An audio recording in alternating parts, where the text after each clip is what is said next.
Bonjour et bienvenue à tous dans cette nouvelle vidéo dans laquelle je vous emmène un peu dans ma balade parce que j'allais pour acheter du pain et je me suis rendu compte que la boulangerie dans laquelle j'ai choisi d'aller acheter ce pain, elle ne s'appelle pas simplement boulangerie mais elle a un branding assez sympa et ça m'a fait penser à une notion importante en marketing qui est la fixation du prix qui dépend de 3 critères principaux que je vais vous citer tout à l'heure, mais tout de suite je veux juste vous montrer le nom de la boulangerie pour que vous voyez un peu le positionnement de marque que la boulangerie a choisi d'opérer. Regardez tout de suite. Bon, je ne sais pas si vous allez bien voir, mais en gros, c'est écrit Atelier du pain. C'est super sympa du coup au niveau du branding parce que je trouve que c'est beaucoup plus parlant de dire Atelier du pain que simplement boulangerie. Alors je vais acheter mon pain tout de suite et on se retrouve tout de suite après pour le débriefing.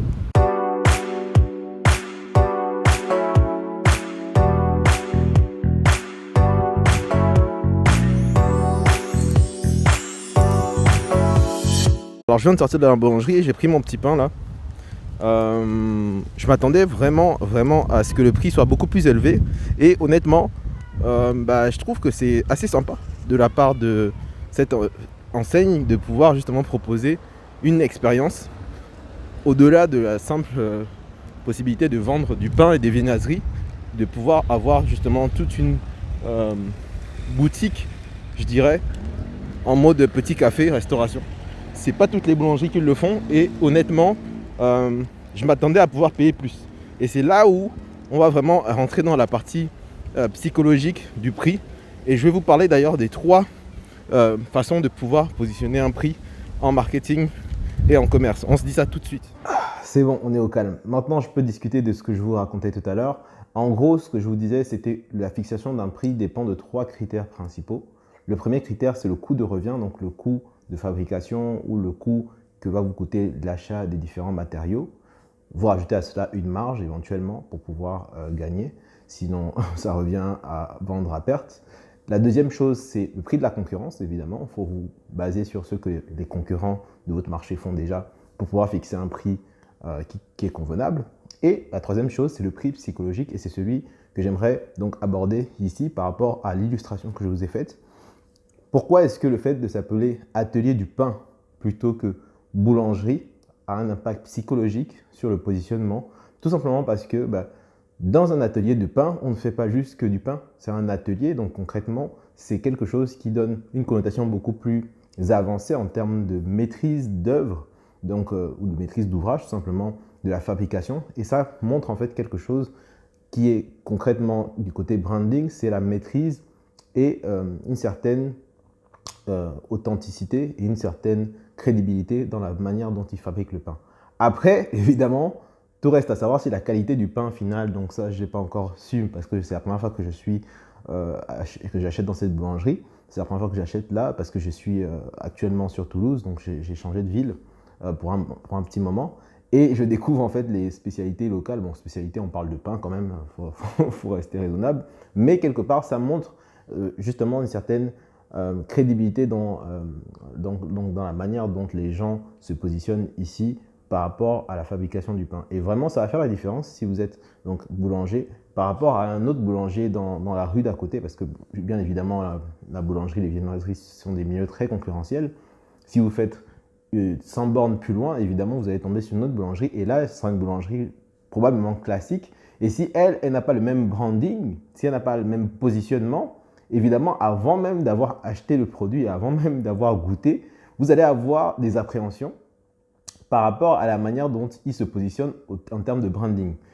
Et je voulais vous montrer les images que j'ai pu filmer facilement. C'est vraiment très beau. Franchement, l'accueil et l'expérience, elle est magnifique parce qu'on parle quand même d'une boulangerie, mais quand on arrive du coup du sol au plafond, c'est vraiment une ambiance stabilisée avec une petite musique en fond sonore. D'ailleurs, c'était Phil, que j'aime beaucoup comme musique de Robbie Williams. Et franchement, voilà, ça fait vraiment la différence par rapport à une boulangerie classique où vous rentrez, vous êtes juste en file indienne avec le client suivant et voilà, vous prenez juste votre pain. Et voilà, la vraie différence ne tiendra qu'à l'accueil de la boulangère ou du boulanger. S'il est sympa ou pas, c'est là où vous allez vraiment faire la différence. Et évidemment, à la qualité du produit que vous achetez. Si c'est un pain, il faut vraiment qu'il soit de bonne qualité. Et ça, c'est indéniable. Mais ce que je voulais vous montrer, c'est que vraiment, il peut y avoir un impact sur la qualité psychologique concernant le prix, c'est-à-dire que moi, j'étais concrètement prêt à payer plus cher. Honnêtement, j'ai vu le prix, je me suis dit, ok, 0,95, c'est rien par rapport à toute l'expérience que j'ai trouvée vraiment magnifique concernant cette petite boulangerie.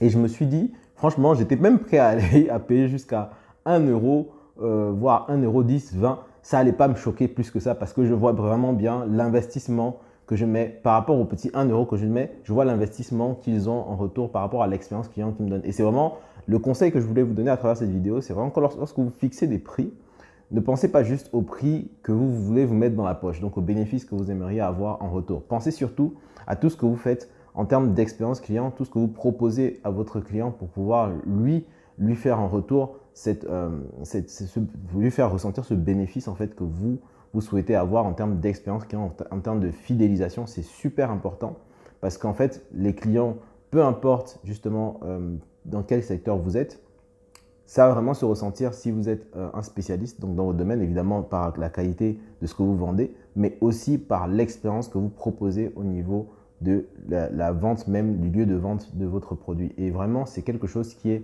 tout à fait en corrélation. C'est vraiment expérience client et satisfaction sur le long terme. Ces deux expériences qui sont souvent liées. Et vraiment, les gens ne font vraiment pas attention à cela. Et pourtant, c'est quelque chose qui est très simple.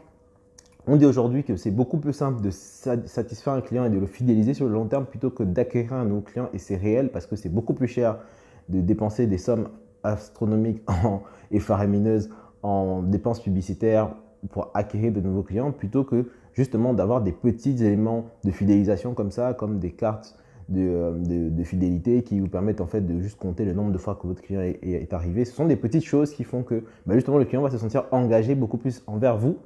Et lorsqu'il va voir en fait un de vos concurrents, il va se dire ah mais non, mais moi j'ai ma carte de fidélité, je préfère aller là où je connais. Ou alors tout simplement votre sympathie, si vous êtes vraiment très cordial avec la personne et que vous entretenez une relation professionnelle évidemment, une relation de client à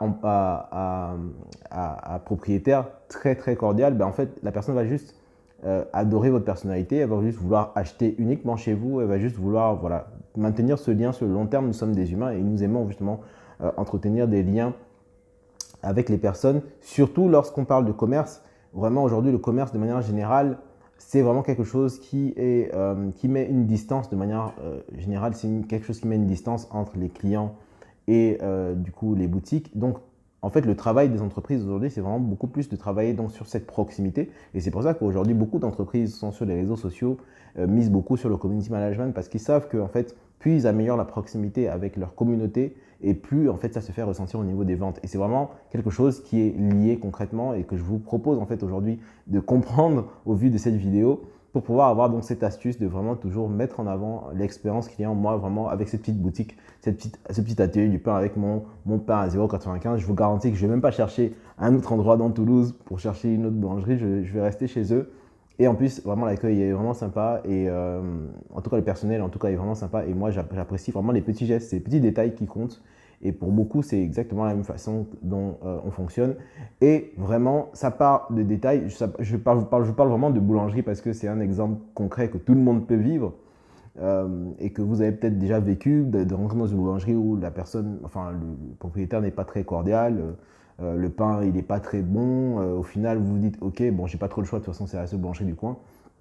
Et que lorsque vous trouvez une nouvelle boulangerie, vous changez immédiatement parce que tout de suite, voilà, vous aimeriez avoir une nouvelle expérience. Donc, c'est vraiment des petits détails qui font toute la différence. Et je voulais vraiment vous apporter à travers cette vidéo justement ces conseils pour vous aider à vraiment fixer un prix qui prend en compte donc justement cette dimension psychologique et aussi cette dimension justement concurrentielle et le coût de revient évidemment. Donc voilà, ce sont les 3 critères qui vous permettent de fixer un prix aujourd'hui.